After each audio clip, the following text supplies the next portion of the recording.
नमस्ते दोस्तों, स्वागत है आपका अपने चैनल लिंगुआ टेक में। दोस्तों, हम लोग बिहार बोर्ड के इंटरमीडिएट क्लास के इंग्लिश बुक की तैयारी कर रहे हैं और इस कड़ी में हम लोग जो है रेनबो का स्टोरी ऑफ इंग्लिश पढ़ रहे हैं। स्टोरी ऑफ इंग्लिश बुक का ऑब्जेक्टिव क्वेश्चन आंसर हम लोग देख रहे हैं और इस कड़ी में हम लोग 3 वीडियोस देख चुके हैं। 3 चैप्टर हम लोगों का हो चुका है और आज हमारा चौथा चैप्टर जो है वो इसका ऑब्जेक्टिव हम लोग देखेंगे और उन 3 वीडियोस का लिंक भी डिस्क्रिप्शन बॉक्स में दिया हुआ है। आप अगर अभी तक उसको नहीं देखें तो जा कर के देखें और इंटरमीडिएट क्लास से आप किसी तरह भी जुड़े हुए हैं तो हमारे वीडियो चैनल को सब्सक्राइब कर लेंगे ताकि आपको इससे बेनिफिट मिले।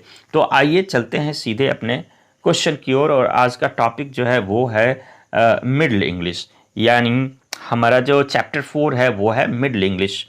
तो इससे पहले हम लोग पढ़ चुके हैं कि मिडिल इंग्लिश का जो पीरियड है वो 1150 ईस्वी से लेकर के 1500 ईस्वी तक का काल जो है वो है हमारा मिडिल इंग्लिश पीरियड। तो मिडिल इंग्लिश पीरियड के ऑब्जेक्टिव क्वेश्चंस आपके स्क्रीन पर हैं, आप इन्हें देखें और बिल्कुल इसको तैयार करके रखें और जो है हम सारे जितने भी चैप्टर्स हैं उस सब का ऑब्जेक्टिव क्वेश्चन आपके लिए लाएंगे और आप देखेंगे कि ये अगर आप हमारे इस सीरीज़ को पूरा देख लेते तो एक भी जो है ऑब्जेक्टिव क्वेश्चन उससे बचेंगे नहीं। और सारे ऑब्जेक्टिव क्वेश्चन इस तरह से बनाए गए हैं कि आप बिल्कुल सब चीज़ इस बुक के जितने भी मटेरियल हैं वो आप समझ जाएंगे। तो आइए चलते हैं क्वेश्चन की ओर। William Caxton set up dash in AD 1476 1476 ईस्वी में विलियम कैक्सटन ने क्या स्थापित किया था? तो इसका आंसर होगा प्रिंटिंग प्रेस, यानी विलियम कैक्सटन ने प्रिंटिंग प्रेस स्थापित किया था 1476 ईस्वी में। ये मॉडर्न इंग्लिश पीरियड का जो है ये इन्वेंशन है। आगे चलते हैं। नेक्स्ट क्वेश्चन है कि modern English has evolve from dash dialect. Modern English जो है वो किस डायलेक्ट से, किस क्षेत्रीय बोली से ये जो इवॉल्व हुआ है? तो आंसर होगा ईस्ट मिडलैंड डायलेक्ट से ये जो है इवॉल्व हुआ है, यानी modern English. Which languages influenced Middle English? Middle English को कौन सी भाषा ने प्रभावित किया है, कौन सी भाषाओं ने प्रभावित किया है? तो यहाँ पर आप देख रहे होंगे फ्रेंच एंड लैटिन, थोड़ा स्पेलिंग मिस्टेक है फ्रेंच। तो फ्रेंच एंड लैटिन जो है इन लैंग्वेजेस का काफ़ी जो है प्रभाव रहा है मिडिल इंग्लिश में। चलिए नेक्स्ट क्वेश्चन देख लेते हैं। The most important changes during the Middle English period where, यानी कि मिडिल इंग्लिश पीरियड के अंतर्गत जो है के दरमियान जो महत्वपूर्ण चेंजेज हुए वो कौन कौन से हैं? तो the gradual loss of inflections and fixing of word order, यानी जो ओल्ड इंग्लिश पीरियड में इन्फ्लेक्शंस थे या वर्ड ऑर्डर जो फिक्सिंग था, ये सारे जो है उसका लॉस हो गया, धीरे धीरे ये समाप्त हो गया मिडिल इंग्लिश के दरमियान। तो चलते हैं नेक्स्ट स्लाइड में नेक्स्ट क्वेश्चन के लिए। The series of changes affecting the long vowels of Middle English is known as, यानी कि लॉन्ग वॉवेल्स मिडिल इंग्लिश में जो है मिडिल इंग्लिश के लॉन्ग वॉवेल्स में जो चेंजेस हुए, इस सीरीज को क्या कहा जाता है?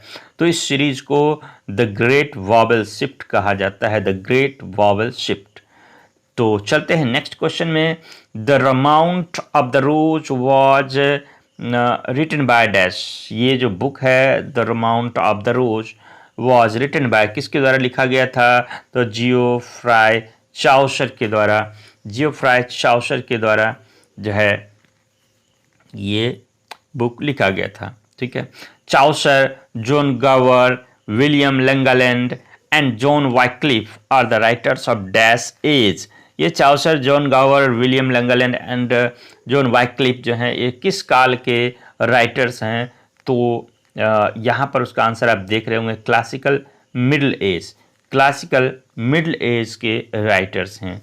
Piers and Plowman was written by, Piers and Plowman किसके द्वारा लिखा गया था? तो लैंगलैंड के द्वारा ये लिखा गया था। तो ये जो है हाँ, चलिए नेक्स्ट क्वेश्चन देख लेते हैं। The Canterbury Tales has been written by. ये कैंटरबरी टेल्स किसके द्वारा लिखा गया था? तो जियोफ्राय चाउसर के द्वारा लिखा गया था। तो पियर्सन प्लोमैन लैंगालैंड के द्वारा एंड कैंटरबरी टेल्स। और दोस्तों इन सारे बुक के राइटर्स को याद करने का ट्रिक का भी एक वीडियो हम जल्द ही लाने वाले हैं, इसलिए अब बने रहिए हमारे चैनल में। चलिए नेक्स्ट क्वेश्चन देख लेते हैं। नेक्स्ट क्वेश्चन लास्ट क्वेश्चन है, द बाइबल जो है इसका ट्रांसलेशन वाज रिटन बाय, किसके द्वारा लिखा गया था? तो वाइक्लिफ के द्वारा लिखा गया था। तो ये था हमारा चैप्टर 4। और अगले चैप्टर के लिए हमारे चैनल से जुड़े रहें, और अगले चैप्टर के लिए हम अगले वीडियो में मिलेंगे। और फिलहाल तब तक के लिए मैं आपको बता देता हूं कि हम इस चैनल के माध्यम से इंग्लिश के ग्रामर सीरीज़ को भी लाते हैं, ग्रामर की तैयारी करवाते हैं, इंग्लिश बुक की तैयारी करवाते हैं, आपको कई ट्रिक्स देते हैं, शॉर्टकट्स देते हैं, ताकि आसानी से आप इंग्लिश की तैयारी कर सकें। तो इसलिए हमारे चैनल को सब्सक्राइब कर लें, और मिलते हैं अगले वीडियो में। तब तक के लिए हमारे साथ बने रहने के लिए आपका आभार।